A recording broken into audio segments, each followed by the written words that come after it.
জনশ্রুতি আছে, রাতের আধার নামলেই এই মসজিদে মানুষের প্রবেশ নিষিদ্ধ ছিল।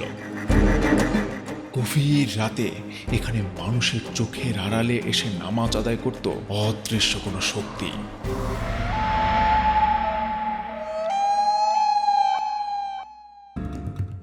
ঢাকা বিশ্ববিদ্যালয়ের ব্যস্ত চত্বর পেরিয়ে একটু ভেতরে এগোলেই চোখে পড়বে প্রাচীন এই স্থাপত্য।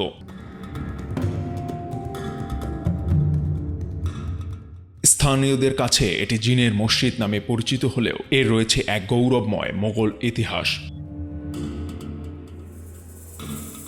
এটি মূলত ১৬৭৯ খ্রিস্টাব্দে নির্মিত সুফি সাধক খাজা শাহবাজের জামে মসজিদ।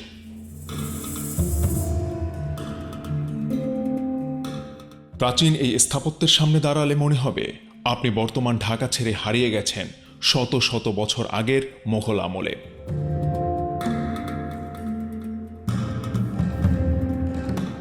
মোগল সম্রাট আওরঙ্গজেবের শাসনামলে ১৬৭৯ খ্রিস্টাব্দে নির্মিত হয় এই অনন্য স্থাপত্য। কিন্তু প্রশ্ন হলো, কেন একে জিনের মসজিদ বলা হয়? আসলে শত বছর আগে এই এলাকাটি যখন ঘন জঙ্গল আর নির্জনতায় ঘেরা ছিল, তখন গভীর রাতে এখান থেকে অলৌকিক জিকিরের আওয়াজ ভেসে আসত বলে বিশ্বাস করতেন স্থানীয়রা। জনশ্রুতি আছে, গভীর রাতে মানুষের চোখের আড়ালে জিনেরা এসে এখানে নামাজ আদায় করত, আর সেই লোককথা থেকেই আজ অবধি মানুষ একে ডাকেন জিনের মসজিদ নামে।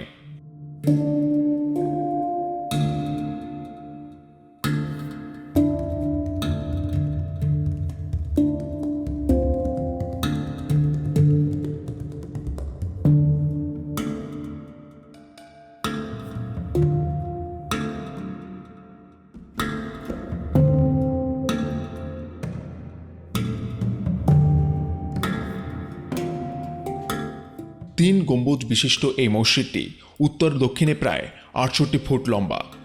এর চার কোণায় রয়েছে মোগল শৈলীর ৪টি অষ্টভুজাকৃতির মিনার। মসজিদের ঠিক পূর্ব পাশে রয়েছে এর নির্মাতা খাজা শাহবাজের সমাধি।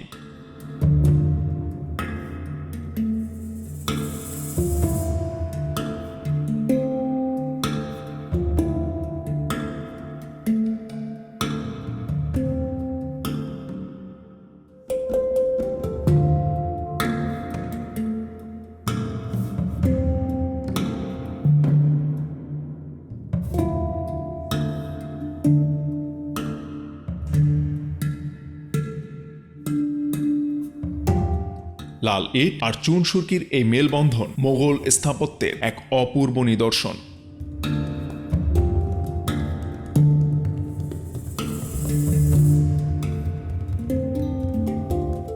প্রায় ৩০০ বছরেরও বেশি সময় ধরে ঢাকার বুকে ইতিহাস আর রহস্যের সাক্ষী হয়ে দাঁড়িয়ে আছে এই খাজা শাহবাজ মসজিদ।